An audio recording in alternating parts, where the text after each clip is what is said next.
Hey guys, it's Erica. Welcome back to my YouTube channel. Thank you so much for watching. I hope that you would like and subscribe to my channel and also hit that bell notification so that you get notified whenever I post new videos like this one.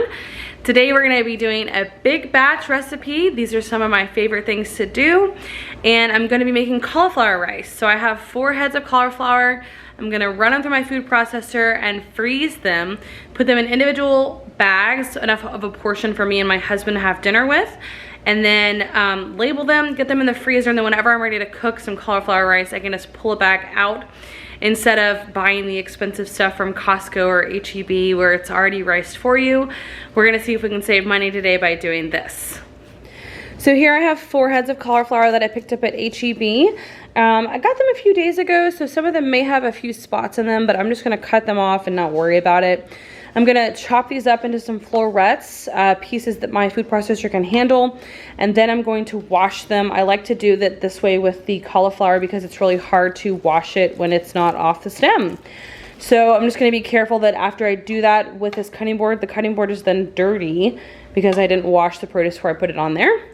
And then we're gonna run it through the food processor, and then once it gets to be a rice consistency, we're gonna lay it out on a cookie sheet and drop it into the deep freezer, let it freeze for about an hour, and then we're gonna package it up and put it into some quart-sized bags, enough of a portion so that, like I said, my husband and I can eat it for dinner and maybe have a little bit left over for his lunch the next day. So I've got my marker out so I can label those bags. I don't know how many this is gonna make yet. I would suspect it would make at least 4 servings, but probably more. We'll see how much will fit in these bags. And yeah, here we go.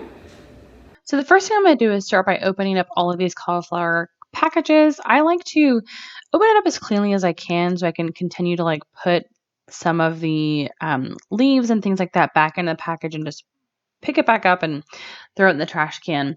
So I start by attacking a cauliflower by cutting it straight down the center. I find that it's easier to kind of pull off the florets after you've done so. So that's what I do. I cut it down the center and then I work with each half and kind of get as many florets off as I can just by pulling them off. And then sometimes if the stem is too thick for it, I will cut that off and then throw that part away. The stem is okay to use in rice cauliflower, but sometimes it can be a little too meaty and not quite the texture that you want in the rice. So here I'm just repeating that process again. And guys, if you buy rice cauliflower like at the grocery store in the produce section, or if you buy it from the frozen food section, I know that Costco has like 4 or 6 bags in like a whole package that are frozen. This is all that somebody did. You are just paying somebody to use their food processor. Obviously, it's a commercial grade food processor, and process up your cauliflower rice and then dry it and put it in a bag and sell it to you for way more expensive than these 4 heads of cauliflower rice or the cauliflowers that I bought. So there you can see I went ahead and had to cycle my first batch. At this time, I only had a colander. Since then, I bought another colander just so I have an extra one on hand for products like these. So I basically put it in the colander, rinsed it off, and then added it to a large bowl. That way I could keep it kind of separate, know that the one in the blue bowl was cleaned already, and then I would just put what needed to be washed into the colander to wash in the sink, and I just gave it a quick rinse under cold water so that I make sure I could get off any particles. And I did mention before that these have a little bit of spots on them, so on some of them they were a little brown on the outside, and so I just cut those pieces off. That doesn't bother me. If I try to serve it to my husband though, he'd be like, there's brown spots on it, so I always cut it off to make sure there's not anything growing on there. Most of the time it's just a little bit of moisture that's gotten in there and been trapped inside of that bag that the cauliflower rice comes in, and it's normally pretty harmless, but I always try to cut it off or take off the whole floret.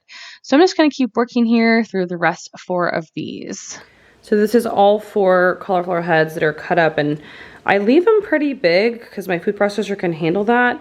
And also you're about to put it in the food processor, so you don't want to waste a lot of time cutting it up yourself.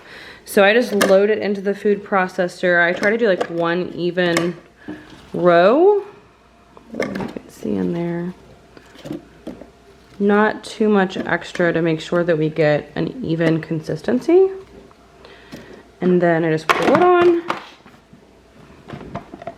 And I'm gonna pulse it.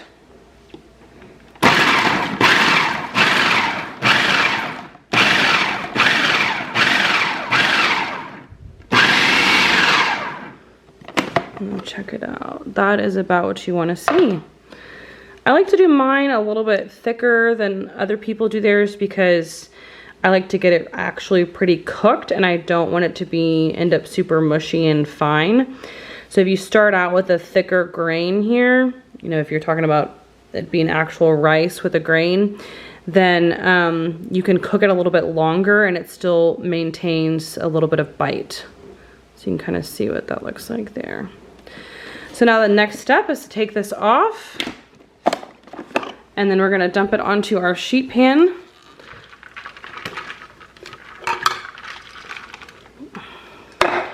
And then we're gonna spread it out into a thin layer. And then we're gonna fill up the rest of the sheet pan. And then we're gonna put it in the freezer. And then after it's been in the freezer for a little bit, maybe 30 minutes or so, we're gonna come and we're gonna stir it up more because it is a little wet still from us washing it. We don't want it to freeze together in a clump or a sheet. We want it to freeze where all of these little pieces of rice are separated. So you kind of have to work through that to make sure that you end up with pieces of rice and not big balls of rice. So I'm gonna do the rest of this and get at least one going and then put it in the freezer. So now I have the whole sheet pan full, and this is actually a full-size sheet pan, not normally you'd see like a 3/4 or a half. So this is a very large pan. I'm gonna take it into here with the deep freezer. And I took out the basket already here. So, and then I just kind of like scattered the items around so that when I set this in here, it's pretty even. So we're gonna let this sit in here for about 30 minutes. We're gonna come and stir it and then probably give it like 15 more minutes, maybe 30 more minutes, and then it can go in the bag. And then we repeat. Okay, so it's been a little bit longer than 30 minutes because we went for a walk, but I'm just gonna take a spatula and just stir it around to make sure that it's like not sticking to the pan or sticking to each other. And then after I get it all stirred up, I'm gonna shut it back, spread it out again, and then let it sit for a little bit longer. Oh yeah, it's definitely getting nice and frozen. And by the way, making your own cauliflower rice is a messy job. So if you don't want that, this is not the game for you. Okay, so now I'm just going to cycle through the other cauliflower florets into my food processor. If you don't have a food processor, I would definitely recommend you buy one. I have had this one for probably 10 plus years. My younger sister actually bought it for me as like a Christmas or a birthday gift a long time ago. I've been collecting appliances and kitchen tools for a very long time. So I'm just going to pulse these through here, put them in the bowl or on the sheet pan so that I can keep going and just get them all done. One thing I didn't mention yet is that you can actually do this like just day of. So if you were just going to make cauliflower rice, you can just whip out your food processor and do up some cauliflower florets just like I've done here, and it works just the same. So you don't have to go through this process of freezing and putting it into bags and everything like that. But I've just really enjoyed kind of having my own products in my freezer. It's something that I really love to do. So that's why I love to do big batches like this so that I can pull out a bag of my own cauliflower rice, not the one that I paid Costco or HEB or whatever grocery stores near you for. It's something that I did on my own, and it just makes me feel like I'm saving money and doing good with my budget. So now I'm just cycling through these ones from the freezer and then stirring it up a little bit more, testing it to see how frozen it is. I'm really just looking for it to be like rock solid. And then I'm going to label some bags very specifically. So I put cauliflower rice, and then I also put the full date. Sometimes I find that as long as I have the date on there, I'm good to go. But if I don't put the date, I'm like, oh, I'll remember when I put that in there. That doesn't happen. I always forget, or it'll be in the very bottom of the freezer, and then I'll come back to it and realize that it's been in there for a year. So that's just how my brain works. probably how some of your brains work too. We just forget things sometimes, and that's okay. That's why we write the date on the bag. So I'm just going to scoop into this bag a portion size that I would think would be good for my husband and I to have for dinner that night, and then also enough for him to take for lunch the next day. He frequently takes his lunch to work whenever there is lunch available to take to work. So I'm just going to go ahead and scoop enough in there so it'll be enough portions for both of us to eat at dinner, and then also for him to have a portion for the next day. And then another part right there, which is extra crucial, is you have to squeeze the air out. So squeeze as much air out as you can. That way you don't end up getting freezer burn inside of your bags, and also so that you can fit them easily into the freezer. When you have a lot of extra air, it makes it a hazard for popping the bag and then ending up with a bunch of cauliflower rice in the bottom of the freezer. And if you are doing a deep freezer like I do, then you definitely don't want to have that happen with all of the rice in the bottom of the freezer. So this was definitely something I really enjoyed. And these bags they're like the bags that can stand up and you can fill them. But I found it easier to just scoop like this and be done with it instead of trying to stand it up on the countertop and then move it from there. I found that it would be way too messy if I tried to do it that way. And this is a very large sheet pan, like I said. So if you're just looking to maybe you just want to do 2 cauliflower heads, you could get a smaller sheet pan. You could also just try to freeze it in a bowl and just stir it frequently. So if you don't have enough room to fit a large sheet pan in your freezer, I would recommend as large of a bowl or vessel that you have, or even the casserole dish would be really good to do this in. Probably better because it has higher sides. And then you're just going to keep stirring that up so that you don't so that it freezes separately and you don't end up with any clumps. So also another thing you have to think about here is you really have to move quickly when you're doing this, because you want to make sure that your hands don't melt some of the freezing that you've done and make that cauliflower rice mushy at all.